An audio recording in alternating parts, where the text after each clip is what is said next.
안녕하세요, 학신입니다. 솔루엠 재무제표에 관한 것들을 보도록 할게요.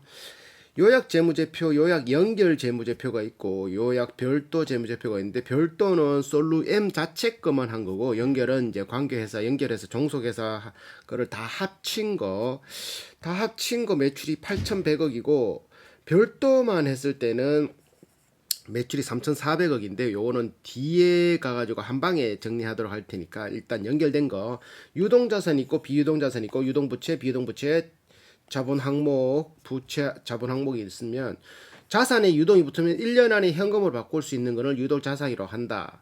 거기에 당좌자산은 석 달 안에, 재고자산은 말 그대로 재고, 하여튼 재고자산도 1년 안에 현금으로 바꿀 수 있다고 재무에는 그렇게 적는 거지.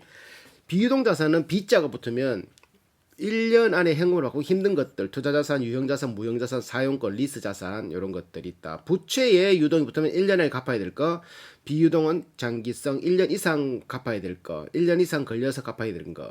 자본금 항목에 액면가 곱하기 주식수, 발행가에서 액면가를 뺀 나머지 주식수 곱하기 발행가. 자본조정은 뭐 자사주를 산다든지 뭐 여러 가지 것들, 신주를 발행한다든지 여러 가지 것들 항목에 있는 거고, 이익잉여금은 이익이 쌓여서 모이는 돈들, 그래서 총 다 합치면 자본 총계가 된다. 자, 들어가면은 여기 유보율이, 유동 비율이 134%, 당좌 비율이 54%, 유보율, 자본 대비 10배가 있다는 소리지. 자본 항목에서 자본 잉여금 플러스 이익 잉여금 나누기 자본금을 하면 자본 유보율이 나오는데, 1000%라는 건 10배, 자본의 10배, 자본 250억의 10배가를 현금으로 가지고 있는 게 아니라 회사의 뭐 어떤 금융자산이나 뭐 유형자산이 일단 녹아 들어가 있는, 자본이 2,900억, 자산이 9,300억인 회사. 자, 들어가면은 이제 재무상태표로 들어가면 유동자산에서 세세하게 들어가는 거지. 유동자산이 작년보다 5,400억보다 7,600억으로 증가. 21년도에 그게잖아, 상장을 했잖아, 맞지? 그러니까 증가. 작년에 5,400억이었는데 지금 7,600억. 현금성 자산이 520억에서 620억. 매출 채권이 1,500억에서 2,200억. 매출 채권 받을 권리, 받는 거, 매출이 일어나서 받을 거, 뭐 물건을 팔았는데 돈을 받으면 괜찮은데, 물건을 팔았는데 돈은 한 달 뒤에 준다, 일주일 뒤에 준다, 이걸 어음이라 하든지 채권이라. 채권은 채권자, 받을 사람, 빚쟁이, 채무자. 빚쟁이는 채무자, 빚을 빌려준 사람은 채권자, 은행 채권단, 그러면 빚을 받을 사람들, 채무자는 이제 빚을 진 사람들. 채권이니까 매출, 판 거에 대한 받을 거, 기타에 관한 받을 거가 1,500억에서 2,200억으로 증가.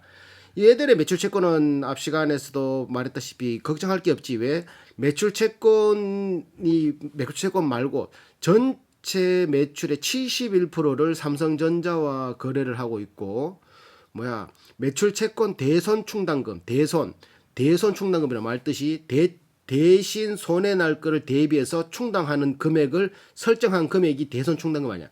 그게 대손 충당금 설정률이 0.38%, 0.5%니까 0점이 1000분의 1이잖아. 1000개 팔아서 한 3개 혹은 5개 못 받는다. 다 받는다는 소리지. 1000개 중에 한두 개니까, 두세 개니까, 한 10개 중에 한 20개, 30개 못 받으면 좀 크겠지만, 맞지? 1% 미만이기 때문에 매출 채권 이꼬로 다 현금으로 들어온다. 그러면 현금으로 뭐 얼마 만에 들어오느냐가 관건이겠지. 이런 1차 밴드, 삼성전자와 1차 밴드가 뭐 늦게 했어야 받겠나, 맞지? 그러니까 매출 채권 이꼬로 얘들은 현금이라고 보면 되는 거고, 재고 자산도 전체 자산이 얘들이 6천 얼마겠잖아. 봐봐. 전체 자산이 얼마였나? 자산 총계 9천억이잖아. 9천억인데 4,500억이 재고면은 4,445 나누기 93. 48%가 재고잖아, 맞지? 재고가 48%. 우와, 할 수 있는데 뭐다? 앞 시간에도 사업 설명할 때 봤지만, 여기에 솔루M은 주문이 들어와야 물건을 만든다. 주문이 안 들어오면 물건을 만들 수가 없다. 만들 수는 있지. 만들어놨는데 이게 소비자, 얘들은 소비자한테 바로 파는 게 아니라 이게 고객한테, 기업한테 파는 거잖아. B2B 기업이잖아. B2B. 그러니까 고객이 그 물건을 안 사버리면 난리 나니까 삼성전자가 나 이거 필요 없는데 니 왜 만들었어? 이럴 수는 없잖아. 저들이 주문해야지 물건을 생산하는 CS 윈드도 그랬잖아. CS 윈드 풍력 주문이 들어와야 물건을 만든다. 미리 만들어 놓으면 안 된다. 그러니까 얘들 재고 자산 이꼬로 매출이라고 보면 되는 거지. 재고 자산 이꼬는 매출. 왜 주문 들어왔으니까 이거 만들어놨지. 물건 주문해놨지 말라고 이래 해놨겠나 맞지? 자 그러면 끝났지? 매출 채권 불어났고 재고 자산 불어났고 얘 돈 받을 거 1000분의 한 0.3% 못 받을 확률이 있는데 다 받아내고 그리고 재고 자산은 주문 들어와야지 얘들 만들어내는데 주문 들어온 만큼 만들어내니까 재고는 쌓였다라는 거는 그만큼 팔린다는 소리, 매출이 발생한다는 소리고 유형자산 불어났고 리스 자산 불어났고 법인세 불어났고 부채에서 4천억에서 5,700억 어떤 부채가 불어나는 거니까 외상값이 1,000억 불어났고 외상값은 뭐다? 이자를 안 내는 부채가 외상값이잖아. 그러니까 이건 불어나도 괜찮아. 돈만 제대로 주면 돼. 단기 차입금 요건 이자 주는 거지. 2천억에서 600억 불어나는데 맞지? 2,600억이니까 유동성 장기 차입금 140억에서 한 20억 불어났고 리스 부채 그러니까 외상값이 1,000억 불어나는 거지 단기 차입금으로서 은행에서 이자 주는 거는 기존에 2천억에서 2,600억 얼마 한 600억 정도 더 불어나는데 맞지? 비동 부채 장기성 부채가 400억에서 780억 장기 차입금이 340억에서 2배 정도 증가했고 리스 부채 51억에서 56억 충당 부채 11억에서 18억 부채 총계가 4,400억에서 6,400억인데 아까 전에 외상값이 1,000억이니까 1,000억 빼면 5,400억 그러니까 한 1,000억 2,000억 불어나는 것 중에 1,000억은 외상값이고 1,000억은 이자 주는 부채라 보면 되겠다 맞지? 1,000억만큼 이자를 더 준다 보면 되겠지. 자, 이 자본금 항목에서 자본금 변동이 없고 이익잉여금이 1,700억에서 1,900억 이익이 나서 쌓인 게 200억 더 증가했다. 이렇게 해석할 수 있고. 자, 매출에서 원가 띄고 매출에서 원가를 띄면 매출 총이익이 나오고 매출 총이익에서 판매비 관리비를 빼면 뭐가 나온다? 영업이익이 나온다. 영업이익에서 금융수익 더하고 금융원가를 떼고 기타 수익을 더하고 기타 비용을 빼고 세금 띄면 뭐가 나온다? 당기순이익이 나온다. 이런 식으로 보는 게야. 이런 식으로. 그러면 매출 8,100억에서 자, 원가 얼마고? 87%. 원가가 87%인기라 좀 수익성이 높은 건 아니지 맞지? 재료비가 많이 들어가는 모양이다. 87%를 빼고 그럼 매출 총이 12% 남아. 12%에서 판매비 관리비 7.8%네. 7.8%를 빼니까 영업이익이 4.3%가 나온다. 그러니까 은행 이율이 얼마라고? 4%, 6%, 7%. 그거에 비하면 영업이익이 4%면 사업 안 하는 게 낫지 맞지? 은행에서 돈 빌리는 거보다 이렇게 은행에 맡겨놓는 게 더 이 회사보다 더 많이 버는 거잖아 맞지?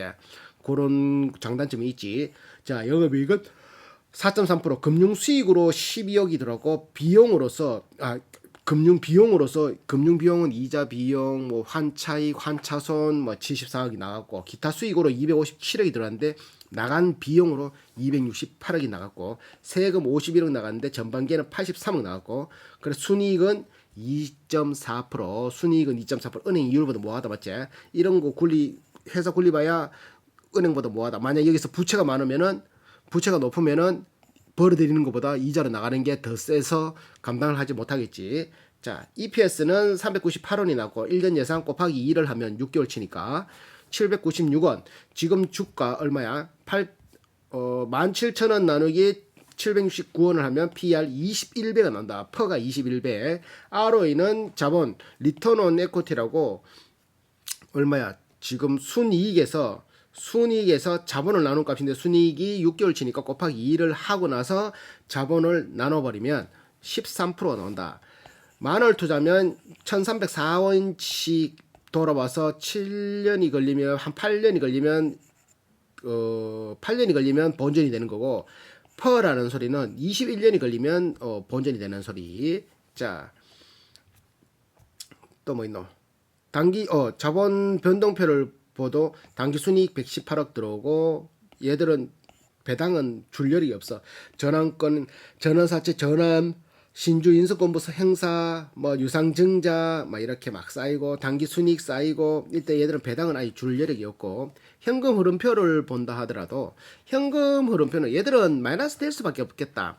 매출 채권이 발생하고 돈이 들어오지만 재고 자산이 너무나 많아가지고 한 40%, 60, 30%, 40%대의 재고 자산을 유지하기 때문에 얘들은 영업활동 현금 흐름이 플러스 될 수가 없겠다.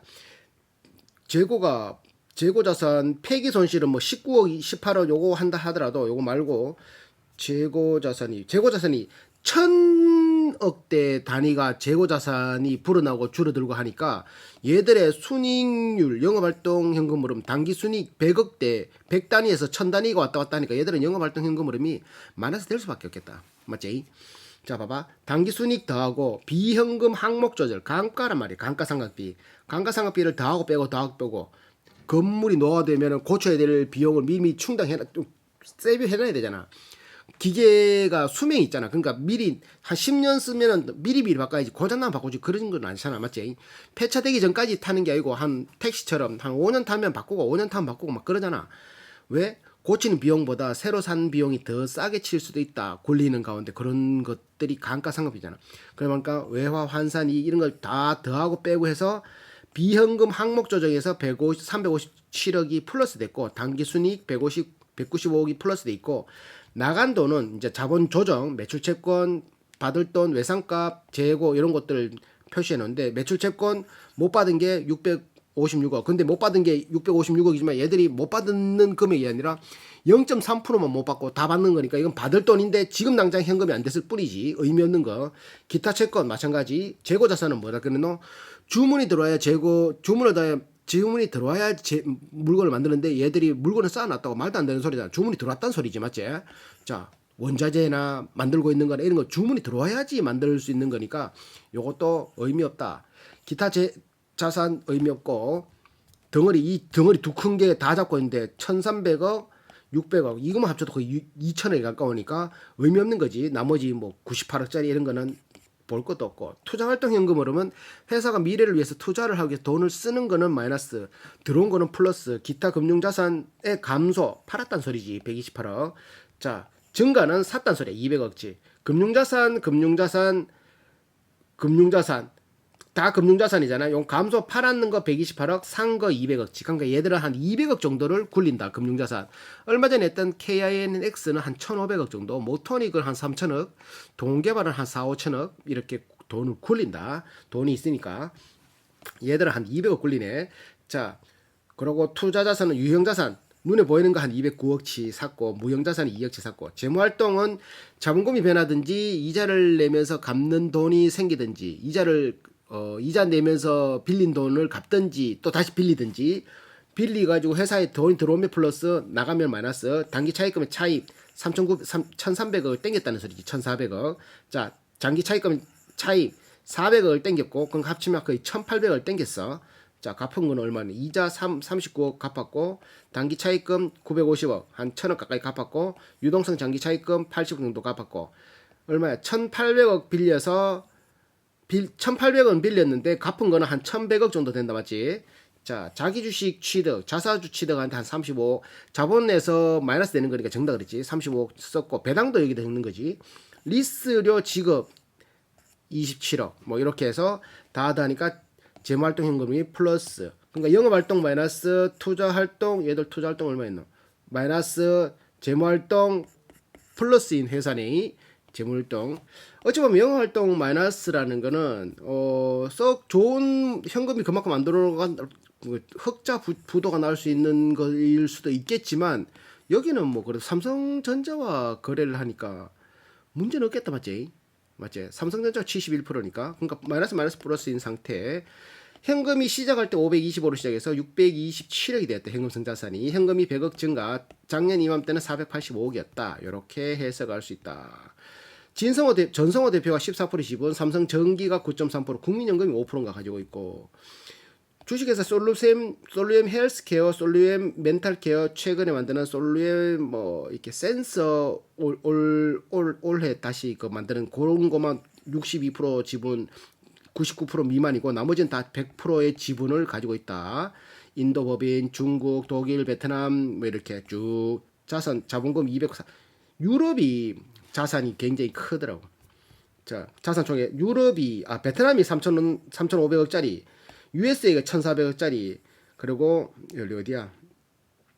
한국은행 1,900억짜리 이런 식으로 자산이 굉장히 높다. 단기 순이익은 마이너스 되는 것도 있지만 크게 문제는 없다라고 볼 수 있지. 국내 매출 1,195억, 전반기 보다 179억보다 상승. 중국 매출 385억 올리는 게 1,045억, 미국 매출 1,285억 올리는 게 3,000억, 구주가 유럽이라는 소리야. 구주가 뭐야? 1,282억이 1,008억, 요게 떨어졌고, 베트남 1,200억 올리는 게 1,270억, 기타 335억 올리는 게 1,569억, 합계 4,674억 올리는 게 8,100억으로 상승, 가파르게 상승하고 있는 거지. 자, 매출 채권 대손 매출 채권이 2,056억을 받을 돈이 있는데 못 받을 거를 대비해서 설정한 게 8억 정도다. 그게 0.38이다. 그러니까 못 받을 리가 없단 소리지. 매출 채권 맞지? 그렇게 해서 해야 되고, 기타 금융 자산은 유동 자산, 비유동 자산 있는데 뭐 큰 의미 없는 게, 그러니까 매출 채권 재고, 그러고 외상가 뭐 이런 거, 부채 요것만 확인하면 되는 거지. 맞지? 돈을 제대로 받냐 안 받냐. 봐봐. 재고 자산이 제품이 1,100억, 장부가액을 보면 되겠지. 1,060억, 원재료가 2,800억, 합쳐서 4,500억인데 작년 이맘때를 보면은 890억보다 1,060억, 만들고 있는 거 160억보다 220억, 원재료 2,049억인데 2,800억, 원재료, 재료도 증가, 제공품도 증가, 제품도 증가, 저장품은 그대로, 미착품도 증가, 총 증가. 왜 증가? 얘들의 재고는 말로 주문이 들어와야 생산한다 그랬는데 재고가 늘어났다는 거는 주문이 들어왔다는 소리지. 자, 맞지? 유형자산 증가는 186억, 아까 말했던 거 무형자산 2억, 또 뭐 있노 이거? 자본금 250억. 자, 자기주식, 자사주 상거 50억치. 이익잉여금 쌓여서 전기말 1,700억인데 200억 정도 쌓였다는 거지. 그래서 1,900억 됐다. 고객과의 계약에서 생긴 수익이 국내 매출이 195억이고 누적, 해외에서 발생된 매출이 7,900억인 거야. 2대 98 정도. 2대 98 정도. 국내 매출 2. 해외에서는 전분에 다 해외 매출이라는 소리지. 자, 영업이익은 어딨노? 영업이익을 계산하려고 하면 원가 플러스, 지금이 나온 게 이게 원가 플러스 판관비라는 소리거든. 그러니까 원가 플러스 판관비를 하면 재고자산 변동이라는 건 있는 재고를 써서 돈을 안 썼다. 220억치 안 썼다. 원재료 사는데 6,200억 썼고, 종업원 급여하는데 530억. 그러니까 작년보다 다 증가했어. 지급수수료, 재고자산 쓴 것만 덜 썼고, 지급수수료만 하락됐고, 나머지 기타, 연구비, 임가공비, 감가상각비, 종업원급여 다 증가. 그래, 7,750억이 원가 플러스 판관비로 들어갔다. 여기서 뭐만 빼면 된다? 매출에서 요것만 빼면 뭐가 된다? 영업이익이 나오지. 판관비를 보면 급여 상승 215억에서 230억, 복리후생비 34억에서 37억 상승, 퇴직금, 주식보상비, 지급수수료, 그리고 무용자산 상각비, 여비교통비, 대손상각비, 품질교통 보증비 요거 빼고는 다 운반비 상승, 사용권 리스자산 상승, 감가상각비 상승, 조사연구비 상승. 그래서 635억의 판관비가 나왔다. 영업 외 수익, 영업과는 상관없이 벌어들이는 금융수익, 내가 은행에다 돈 맡겨 놓을 수 있잖아. 그럼 이자 받을 수 있잖아. 이자 받았는 거 합쳐가지고 12억을 벌어들였어. 금융수익으로. 금융원가는 금융비용이라는 거지. 이자 비용. 은행에서 돈 빌릴 수 있잖아. 38억 나오고, 파생상품 손실에 35, 12억 들어왔는데 74억이 나갔고, 자, 기타 수익, 외환 차익, 외환을 굴리다가 발생되는 차익, 환산 이익. 차익은 써서 발생되는 차익이고, 환산은 쓰진 않았지만 어제 가격과 오늘 가격이 달라서 환산돼서 발생되는 차익들 88억, 자비 22억 해서 257억 들어와서 우와 좋아했는데, 나간 돈이 외환 차손, 외화 환산 손실, 잡손실 268억이 나갔다. 257억 들어왔는데 268억이 나갔다고 하면 나가기 더한 거지. 자, 그래서 현금 흐름표 아까 전에 봤던 것들 그대로고, US 달러 환율, 얘들이 국내 매출 2, 해외 매출 98이라니까 5%가 보통 금리 환율이 내려가면은 이게 마이너스 되고, 올라가면은 환율이 상승되면은 수익이 발생되고, 하락되면은 수익이 떨어진다고. 얘들은 반대로 했대. 얘들은 반대로 했다. 그러니까 지금은 금리가 원달러 금리 1,400 얼마 하잖아. 1,450원인가 그 정도 하잖아. 그 정도 하는데 1,600원, 1,700원 증가할수록 어디 된다? 이거야 5%는 얼마지? 516, 54, 20, 70원씩 증가할수록 안전자리에서 110억씩 까먹는 거래. 환율이 올라오면 올라올수록 이 회사는 까먹고, 만약에 환율이 제자리 들어오면은 그만큼 뭐다? 이득으로 돌아오는 겠지. 환율이 떨어질 때 이 회사는 수익을 본다. 솔루엠은. 자, 공정가치 측정 금융자산 매출 채권 2,200억, 기타 자산 뭐 이렇게 단기 차익금 2,600억, 외상값 2,600억 뭐 이런 것들 적어 놓은 거. 자, 재무제표 이것도 그걸로 해놓은 거고. 배당. 얘들 주당 순이익 연결 주당 순이익이 1,000원, EPS가 270원, 398원 이렇게 돼 있는데 22년 2분기 195억, 7기 작년 133억 순이익이 그렇게 돼 있는 가운데서 배당은 없다. 5년간 배당 없다. 배당 이력 없다. 자, 21년 1월에 유상증자를 했다. 640만 주 유상증자 17,000원에 지금 17,100원이가 지금 17,100원이잖아. 17,000원에 유상증자 했네. 하하. 맞지? 그래서 자금 사용은 운영 자금으로 해서 반도체 자재 선행 확보를 위해서 520억 쓰고 막 이렇게 다 썼다. 이렇게 하고 있다. 매출 채권 대손 충당률이 0.3%. 못 받을 일이 없는 거지. 전기에는 0.5%, 전전기 0.5%. 그리고 만기 미도래 한 게 96%를 만기 미도래로 다 받는다. 30일 미만. 그러니까 만기가 돌아오지 않는데 다 받는다. 30일 미만은 2%. 그러니까 돈 다 받는다. 재고 자산 봐봐. 전자부품 재고는 작년과 별 차이 없어. 전자부품 별 ICT, ESL, 일렉트로닉 셀프 라벨 전자 그거 하는 거 나오는 거 ESL 그런 쪽의 재고와 제공품이 상승한 거야.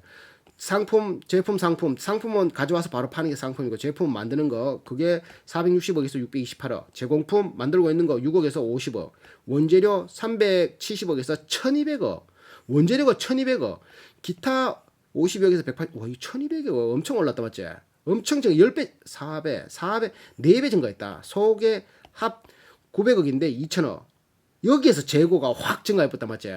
그러니까 작년에도 전체 매출의 46%가 재고인데 지금도 48%인데 4,500억이다. 회전율은 1.8회, 1.8회라는 건 거의 2니까 170일, 180일, 190일 만에 재고가 돌아가는데 이게 있는 재고들은 뭐 썩는 거고 부품이 뭐 상하고 이런 것도 아니기 때문에 그러고 주문이 들어와야지 얘들은 만든다 그랬으니까 의미 없는 재고다. 엄청나게 괜찮다라고 해석할 수 있는 거지. 맞지? 아닌가? 자, 전성호 본인이 14%의 지분을 가지고 있다. 14%의 지분. 삼성전기가 9.3%, 개미들은 62%, 3,100만 주를 움직일 수 있다. 전성호 59년생, 82개월 근무, 삼성전자 CIS 지역 총괄도 했고, 유동균 73년생, 파워 사업부장, 삼성전기 파워 개발 수석연구원 41개월 근무, 52개월 근무한 USA 법인장 반휘건 66년생, 70개월 근무한 동관 생산 법인장 송용근 67년생 뭐 이렇게 있다. 또 직원들 433명이고 평균 근속 연수는 4.1년, 연봉은 6천만 원. 자, 등기이사 3명이 있는데 인당 한 5억씩 받는다. 사회이사 2명, 인당 4,800만 원씩. 감사 1명인데 4,600만 원씩 받는다. 진성호 대표이사 5억 8천이 아니고 10억이네 이거. 6개월 치니까 10억이지. 10억인가? 내가 잘못 적었네. 10억이다. 맞지? 진성호지. 전성호 82개월. 전성호 82개월 10억이다 10억. 내가 잘못 계산했는데 10억이다 10억 연봉 10억 6개월 치니까. 타법인에 출자한 게 692억이다. 그리고 자기 주식 취득 신탁 체결 100억을 걸었다. 22년 6월에 23년 6월까지 자사주를 살 신탁을 걸었다. 100억을 걸었다. 100억치만큼 신탁을 살 거다. 소송 22억을 소송했는데 우리가 소송했다. 솔루엠이 소송을 하고 고발당한 쪽은 동양 EMP다. 특허권 때문에 하나 했고 또 18년에 소송한 거는 솔루엠이 소송을 걸었고 한솔테크닉스의 특허권 침해 손배에 걸었다. 이렇게 총 22억짜리 두 건에 그렇다. 제재 현황은 솔루엠이 경고받았고 금융감독원에 20년 20년 6월에 과징금, 20년 12월에 경고. 야들 상장 전에 이렇게 많았다 맞지? 아, 요거 1억 5천짜리 받았다. 제재금액 과징금, 전담부설 신설, 제출 의무 위반 뭐 이런 거 있는데 하여튼 이런 거 있다. 연결 대상 종속회사 이렇게 1,700억짜리, 3,100억짜리, 1,200억짜리 자산을 가진 회사들도 있다. 출자금은 652억. 자, 솔루엠 센서는 최근에 22년 3월에 비상장으로 2억 5천 투자를 해서 지금 2억 5천이 돼 있는 요 회사지. 솔루엠 센서, 멘탈케어, 헬스케어 다 한다라는 거지. 병원에서도 이런 거 쓸 수 있겠다 맞지? 그거 태그 적는 거 맞지? 자, 그러면 얘들 다시 한번 이제 요거 마무리 지어보면 전자부품, 센스, 보드 요런 게 얘들 하는 거고, ICT 쪽에는 ESL 전자표시 전자시 가격 표시기, 전자부품 매출이 80%, 그리고 ICT 매출이 전체 매출의 20%, 8천억의 매출을 올리고 있는 회사이고, 자, 그리고 또 가동률은 40%, 45%, ICT 52% 이렇게 올리고 있다. 전체 매출 중에 삼성전자가 71%를 차지하고 환율이 5% 하락하면 110억을 이득하는 회사. 연구비는 163억. 배당은 없고 매출 채권 대손 충당률은 0.3%. 재고 자산은 48%이나 얘들은 주문이 들어와야지 물건을 만들기 때문에 의미 없다. 자, 연결로 봐야 되니까 이거 별도를 본다 하더라도 연결로 봐야 되니까 부채율 223%, 별도로 보면 69%, 자본 2,900억, 별도로 보면 2,400억, 유동 비율 134%, 유동 비율 210%. 자, 원가가 87%, 별도로 보면 82%, 판관비 7.8%, 별도로 보면 10%. 자, 영업이익 연결로 보면 4.3%, 별도로 보면 7.7%. 별도가 영업이익이 조금 더 좋다 맞지? 자, 순이익 2.4%, 별도로 보면 8.5%, 별도가 순이익이 더 좋고, EPS는 연결 398원, 여기는 594원. 별도로 했을 때 퍼가 14가 나오고 연결을 하면 21배가 났다. ROE는 13%, PEG는 7.1. 가파른 성장이라고 보기 힘든. 자, PSR은 0.52, PSR 수치는 굉장히 낮고 GPA는 20%. 요거 별도로 했을 때 PSR은 1.2, GPA는 30%. 자, 국내 매출 상승, 중국 매출 상승, 미국 매출 상승, 베트남 매출 상승, 기타 매출 상승, 전체 매출 상승. 요렇게 되어 있는 회사. 괜찮다 맞지? 솔루엠, 네이버 금융은 입으로